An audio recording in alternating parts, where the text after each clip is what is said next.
mais uma edição do programa Anda Verde. Seja bem-vindo, seja bem-vinda ao nosso programa. E como você já sabe, o programa Anda Verde é uma parceria entre a VEG TV e a Anda. E hoje no nosso programa a gente recebe o Marco Clivati, que é editor da revista dos Vegetarianos. E no segundo bloco, o Pedríchina, que é da dupla caipira de reggae. Mas para começar nosso programa, já estou aqui com o Marco Clivati. Olá, Marco, tudo bem? Seja bem-vindo. Obrigado por estar aqui no nosso programa. Eu que agradeço o convite. Imagina. Então, Marco, para a gente começar o nosso bate-papo, a revista dos Vegetarianos ela está há muitos anos aí sendo publicada, tal. Como é que começou essa história? Como é que foi lá atrás? Como surgiu a ideia de fazer a revista? Enfim, conta um pouquinho da história dela para a gente. E a revista foi lançada em 2006, em agosto de 2006, né, no Congresso o Latino-Americano Vegetariano, né? E aquele congresso que foi no Memorial da América Latina foi meio que uma data estipulada para, é um evento grande, né, que está acontecendo em São Paulo e seria legal lançar a revista nesse evento, né? Então a gente estipulou a data, o agosto de 2006, para lançar a revista. A ideia da revista é anterior a essa data, né? Eu trabalho na editora, vou completar agora 17 anos lá na editora Europa e eu já estava lá, quando lançou a revista já estava quase 10 anos. E aí eu falei, eu já era vegetariano há 3 anos, né, antes de lançar a revista. E eu falei, não tem nenhuma revista no mercado brasileiro para esse público, né? E aí eu apresentei a ideia para a diretoria, sem nada muito estruturado ainda, só a ideia, vamos lançar um título para os vegetarianos, né, para o pessoal que é vegetariano. Eles gostaram da ideia e falaram, pode fazer. Mas até o pode fazer e o concretizar a revista levou mais de um ano, né? Porque eu era vegetariano, não tinha nenhum amigo vegetariano, não conhecia nenhum vegetariano, então não tinha nem com quem conversar, né? Falou, o que você acha legal, não acha legal ver na revista? Então foi um trabalho, assim, eu também não me sentia profissionalmente preparado para fazer uma revista, um título que eu não, né, sobre nutrição, saúde, né, a questão toda filosófica e ética, direitos dos animais, eu não me sentia preparado para isso. Então foi um ano assim pensando na estrutura da revista, o que seria legal colocar, ter receitas, pensar nas sessões da revista, né? Para quem que seria o público, né? Também é outra dificuldade, porque o público vegetariano tem de tudo, né? São jovens, terceira idade, né? Todos os perfis possíveis, né? Exatamente, é um universo rico, né? Então eu falei, como é que a gente faz uma revista que vai agradar o máximo possível de pessoas, né? E aí, né, 2006, agosto, finalmente a revista nasceu, né? Com uma tiragem ainda tímida, né? Ela cresceu nesses anos, mas deu certo, né? A revista acabou dando certo. As vendas foram subindo e o projeto vingou e está até hoje aí nas bancas aí do Brasil inteiro. Uhum. E assim, você já fez muitas matérias, editou várias matérias da revista, são várias publicações, vários anos aí de edições. Tem alguma que você destacaria como mais interessante ou mais gostosa de fazer, que você gostou mais de fazer? Tem alguma assim? Acho que o trabalho diário é gostoso, né? Assim, lógico que tem umas que você se interessa mais, outras menos, um pouco menos, mas acho que todas elas são interessantes, né? Mas tem algumas coisas curiosas, né? A gente, por exemplo, acho que o primeiro ano da revista foi meio experimental, né? Que a gente não sabia o que colocar na capa, porque o que vende revista é a matéria de capa, né? Então, a imagem da capa, a matéria de capa é o que vende. E o primeiro ano foi bem experimental. Então, a edição número 1 tinha uma capa, uma imagem de uma lasanha, né? E aí o que aconteceu, os jornaleiros acabaram colocando ela na seção de culinária, né? E não era essa a ideia, né? A gente estava pensando em colocar a revista mais na seção de vida simples, mais de bem-estar né, nessa seção. E aí a gente, na edição número 2, a gente já mudou, colocou uma pauta sobre soja, né? A gente colocou uma moça segurando uns grãos de soja e tal. Aí mudou um pouquinho, assim, o jornaleiro acho que começou a... E o jornaleiro também, ele precisa ter um tempo para entender a publicação. Se acostumar, né? Quem que é o leitor que vai lá na banca comprar, para ele saber onde posicionar. Uhum. Então o primeiro ano foi bem experimental. E aí a gente tentou de várias pautas, né? Várias reportagens. Uma que todo mundo que faz, né, no mercado de revista, Jesus é um tema que sempre, né, vende, né? E aí a gente fez eu não lembro qual que era a edição, se era a edição 10 ou 12, eu não lembro mais agora. mas a gente colocou na capa Jesus era vegetariano. A gente falou, achou que ia vender demais. Essa edição não foi uma venda muito boa, né? E é um tema assim polêmico, né? Então a gente acabou recebendo muitos e-mails, né, de todas as linhas religiosas, né? Mas assim, eu acho que todas as reportagens são interessantes, seja de saúde, seja de direitos animais, tanto meio ambiente, são todas pautas assim bacanas, né? E assim, falando sobre as capas, então, como é que qual é o critério que vocês escolhem para as matérias de capa? É difícil escolher uma matéria para capa ou é fácil? Como é que mais ou menos funciona isso? Então, assim, como eu falei, a capa é o que vende, né, a revista, né? E nesse primeiro ano, como foi meio experimental, né, a gente tentou vários temas, né? A gente chegou até a falar de ativismo, de ética, e o que realmente a gente viu que atingia um público e tinha uma venda legal é as pautas de saúde, né? Nutrição, saúde. Então a gente acabou focando, apesar da revista não ser só isso, os temas de capa geralmente aborda esse tema. Tem muita gente que critica, fala, pô, a revista, né, só fala de doença e tal, mas assim, tem uma estratégia, né, por trás disso, né? Quando você, que nem agora, recentemente fez uma matéria de cálculo renal, então tem muita gente que está sofrendo de cálculo renal, vai comprar revista para, como é que eu me alimento melhor para, né, evitar isso ou tentar me curar, e acaba tendo contato com o tema vegetarianismo, né? Com outras matérias também ligadas, Exatamente, né? Porque a revista não é só isso. Exatamente. Então, funciona até como uma forma de atrair esse público que não é vegetariano, mas está interessado em ter uma alimentação mais saudável.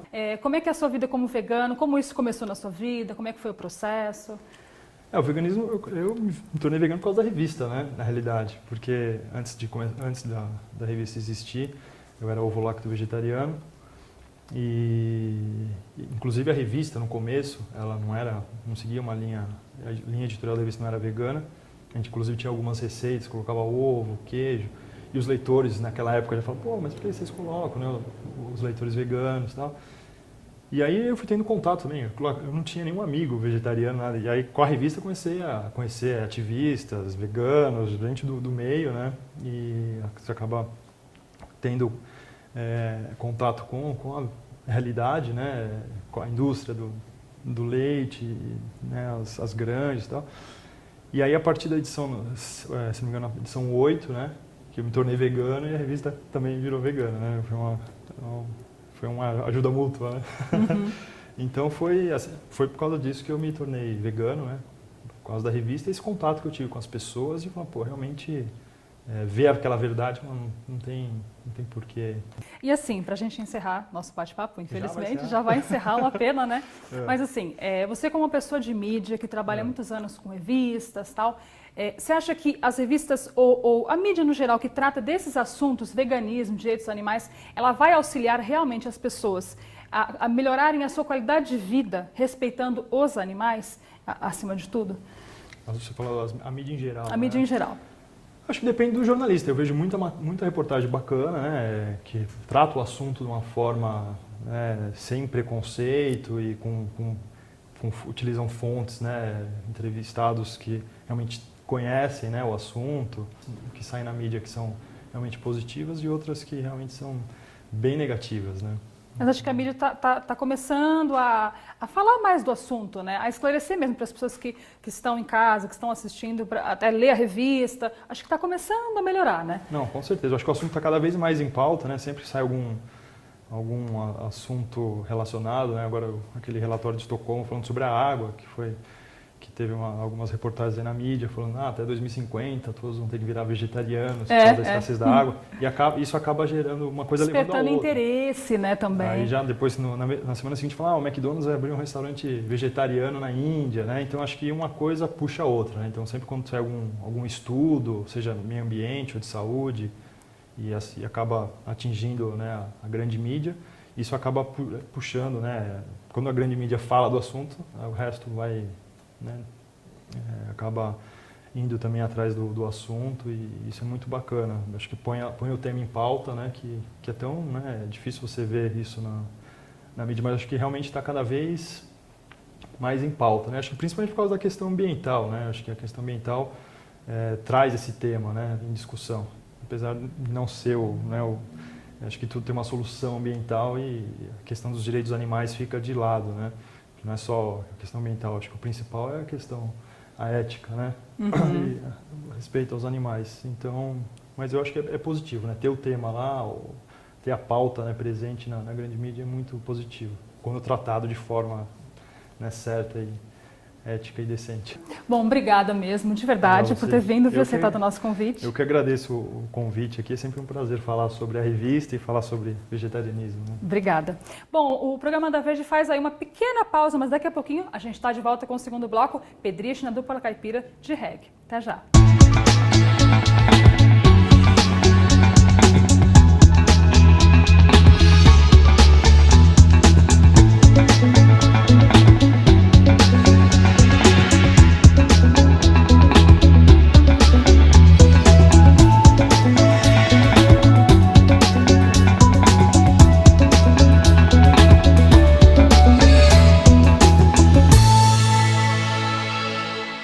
Voltamos com o programa Anda Verde. E agora já estou aqui com a dupla caipira de reggae, que é o Pedrichna e o Céu Azul.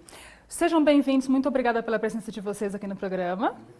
Vamos falar sobre a dupla caipira, que na verdade não é uma dupla, é um trio. Como é que começou essa história? Por que dupla caipira de reggae? Conta pra gente a história de vocês. Bom, peço desculpa aí que a nossa companheira não pôde vir, né? Que a gente é uma dupla de 3. E a gente está desfalcado, o pessoal pode achar esquisito, mas a gente está só em 2 hoje porque ela teve um outro compromisso. Mas ela está aqui com a gente sempre, assim, né? E porque a dupla antes era de 2, assim. A gente começou, eu e o Céu, a gente se conhece há quase 20 anos, assim, uns 17, 18 anos. Que a gente é muito amigo, assim mesmo, desde criancinha. A gente viveu junto a infância, a adolescência. E sempre com a música, assim, já sempre teve projetos musicais, mesmo desde criancinha, assim. A gente não sabia tocar ainda, mas já falava que ia ter uma banda e tal, e sempre tocou junto. Inclusive já tivemos outras bandas na adolescência, aquelas coisinhas pop rock, assim, nacional. E aí a gente foi cada vez mais, assim, fazendo um som mais nosso, assim, mais autoral. Começamos a fazer umas músicas juntos mesmo, assim. E começamos a tocar sempre junto. Não tinha mais banda, a banda se dissolveu. E aí acabou que a gente começou a tocar nós 2 juntos. E o pessoal começou sempre que vê 2 caras cantando, a gente trabalha muito com as 2 vozes, assim, fazer arranjo de 2 vozes, né? Daí acaba parecendo um pouco caipira, então... Começaram a chamar a gente de dupla caipira e como a gente só tocava reggae na época, acabou ficando assim. Eu acho que é por isso o nome, né? É bem por aí mesmo. Eu não sei também, não foi a gente que escolheu, assim, vamos escolher esse nome, assim. A galera começou a chamar a gente de dupla caipira de reggae. A gente aceitou. E há quanto tempo vocês estão tocando juntos? Olha, a gente toca junto faz uns 17 anos. Mas a aí... gente se conhece, sempre tocou, cantou junto, mas... Foi de uns anos pra cá, né? Que a gente começou... Não dá nem pra calcular. Mas que a gente começou uma carreira dupla solo no MAS, foi mais ou menos há uns 4 anos. 4 anos. Bacana. E assim, as músicas de vocês têm umas pitadas aí de MPB, tem reggae, tem moda caipira, tem de roda também, né? Uhum. Como é que é essa mistura pra vocês? Como é que funciona isso? Olha, eu sinto que vem de uma maneira bem natural, assim, né? A gente sempre teve essa influência do reggae. O Pedrichna tocou numa banda de reggae chamado Sosa Roots, então tinha músicas... o Bob Marley como um profeta, como um ser que sempre trazia mensagens. Ele foi muito importante para a nossa formação também como pessoa, assim, através dessa mensagem, exemplo. E o reggae nacional, a gente ouvia. E não sei de onde que vem uma influência nordestina, de um baião, que sempre pega a gente... Isso aqui começa a fazer música, já começa a fazer baião. Ele fez a música, já vem no ritmo assim, já começa a vir, mas eu não sei de onde vem direito, sabe? Tá no sangue. Então a dupla pegou bem essa influência, assim. O que a gente tem mais de reggae ainda nem a música, que a gente tem acho que uns 2 ou 3 reggaes nossos mesmo assim. Cada vez mais, né? Mas aí é mais um negócio de passar as mensagens, que a gente entra uma música e outra, a gente passa a mensagem. E aí galera, tá chegando o som aí, pô, vamos falar disso então. Daí passa mensagens de nova era, de vegetarianismo, de cultura de paz, de respeito aos animais, de respeito a nós mesmos, assim, de conhecimento, de autoconhecimento, de conhecer o seu interior, assim, né? Então, o que a gente mais tem de reggae, acho que é isso, é passar as mensagens, assim mesmo, assim, que a gente gosta. E assim, as letras de vocês são escritas algumas por vocês mesmos, não é isso? Algumas são autorais mesmo. Como é que vem a inspiração para compor? Como vocês compõem? Como é que é esse processo? É muito doido. A gente, do nosso CD são todas músicas nossas mesmo. E nos nossos shows a gente costuma tocar uma ou outra de amigos, assim, que tem um irmão nosso que é o Gordinho, que é o Bruno Prata, que mora lá no mato, assim, mora no mato mesmo, assim, tá lá com a mulher, com o filho, e aquela coisa ali, assim, ô Bruninho, Gordinho. E aí ele é um grande, assim, uma fonte de inspiração muito grande, assim. Já criou milhares de músicas, assim, mas agora ele tá lá na vida dele, não quer mais ficar na cidade tocando as músicas. Então ele acaba passando algumas músicas pra gente. Então tem algumas músicas no show que a gente toca dele, assim. Tem outro parceiro que é o Daniel Ange, que é um amigo nosso também, que a gente toca uma música dele, que o pessoal gosta muito, assim, que chama Na Pele Branca. E teve uma passagem importante na nossa vida, que eu já vi em vida de outros músicos, locais que proporcionam uma inspiração maior, né? E a gente esteve lá na Serra de Porto Alegre, próximo da Serra do Rio Grande do Sul, perto de Porto Alegre, lá em Maquiné, a caminho do litoral, tem uma serra linda, com cachoeiras, é um lugar muito bonito. E lá a gente compôs muitas canções que estão nesse disco e outras que a gente ainda vai lançar, músicas que estavam inacabadas, precisando só de finalização, de um arranjo. A gente, não, aqui a gente vai conseguir, e lá a gente conseguiu. Então, tem alguns lugares encantados que parece que a gente acredita que a fonte da música vem, né? O céu, assim, é uma fonte de inspiração divina que nunca acaba, assim, essa fonte aqui, né? E eu tenho, assim, tenho uma cultura de música, minha família é músico, sempre fui músico desde que eu nasci. Então acaba que essa junção que fez mais ou menos assim, o céu costuma receber mais inspiração e eu consigo transformar um pouco mais em música que dê pra tocar ela de novo. Porque se for depender do céu, nunca vai ser igual, assim, vai tocar uma vez, legal, qual que era? Daí vai fazer de outro jeito. Daí eu meio que transformo um pouco mais em música, assim, então o nosso processo criativo é um pouco mais assim. Eu também componho, também escrevo, ele também só compõe e escreve sozinho, mas geralmente as músicas em dupla são meio assim, né? Dizer que é bem orgânico. A gente consegue, quando a gente consegue fazer, pôr no papel e beleza, a gente consegue cantar de novo e ficou igual, a gente orgânico. ficou feliz, essa música ficou boa, aí... E vocês lançaram agora, né, nesse segundo semestre de 2012, este CD, que é no primeiro, né? Que é o Uno, não é isso? Eu queria que vocês falassem um pouquinho sobre esse CD. É um fruto de muito trabalho, muita ajuda de muitos músicos aqui. A gente tem 7 músicas gravadas, e são 7 músicas gravadas por 5 estúdios diferentes. Cada estúdio é de um músico, ou de uma banda. Amigo. Que amigo. Foi assim, foi totalmente namoro, assim, a gente não conseguiu juntar uma grana pra fazer o investimento, assim, foi tudo feito sem investimento nenhum, assim, a gente do nosso próprio suor pra mandar imprimir os CDs, que é mais caro, né? E teve que ser uma quantidade pequena a princípio, teve que fazer outra, então a gente por enquanto estava meio pagando caro pra imprimir uma coisa pequena, porque foi tudo feito muito namoro, assim, a gente conseguiu 5 gravadores, que seria até legal a gratidão a eles, assim, que é o Mira, o Guile lá do Sul, o Kiemana, o Odian, né, lá de Minas, no estúdio Ponta de Flecha, é o Yacamin, grandes parceiros nossos também, e o Guima, da Tribo do Sol, que a gente gravou o nosso reggae. E, então foi na participação de todos, assim mesmo, com a família somos um mesmo. Bom, quero agradecer vocês e assim, a gente vai terminar hoje o nosso programa de uma forma diferente. Eu vou passar a dica vegana para vocês daqui a pouquinho, o encerramento, e a gente vai terminar com música, que vocês têm uma música que chama Os Bichinhos, não é isso? Vocês vão cantar pra gente um pedacinho no final, pode ser? Bom, para contatos para shows, vocês podem contatar a gente pelo e-mail, o nosso e-mail é contato@duplacaipira, tudo junto, contato@duplacaipira@gmail.com. A nossa página para ver nossas fotos, nossos vídeos, tem muito nossa história, o histórico de shows, a nossa agenda com os próximos shows e todas as músicas, inclusive músicas para baixar, se você quiser, porque o importante é que as mensagens fluam. Então a nossa página é o www.duplacaipiradereggae.tnb, de toque no Brasil, tnb.art.br. Bom, e o programa Anda Verde está chegando ao seu finalzinho. Mas antes, eu quero deixar novamente a nossa forma de contato para vocês, que é o nosso e-mail, que é o andaverde@anda.jor.br. Na semana que vem vai ter mais Anda Verde. Manda seu e-mail pra gente, manda seu contato, manda um comentário, de repente uma sugestão de entrevista que a gente vai vendo e vai colocando aqui para vocês. Mas na semana que vem realmente tem mais Anda Verde. Eu vou me despedindo por hoje. Um beijo para vocês e agora vocês curtem a música da Dupla Caipira de Reggae. Um beijo, até a semana que vem. 1, 2, 3, 4.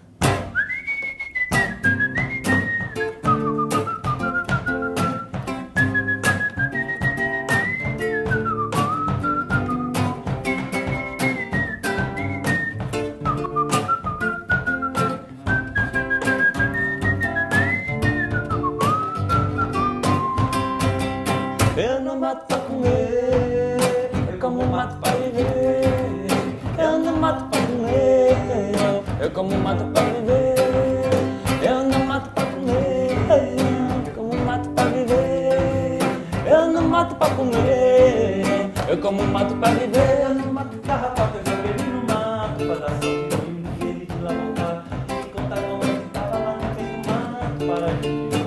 carrapatear.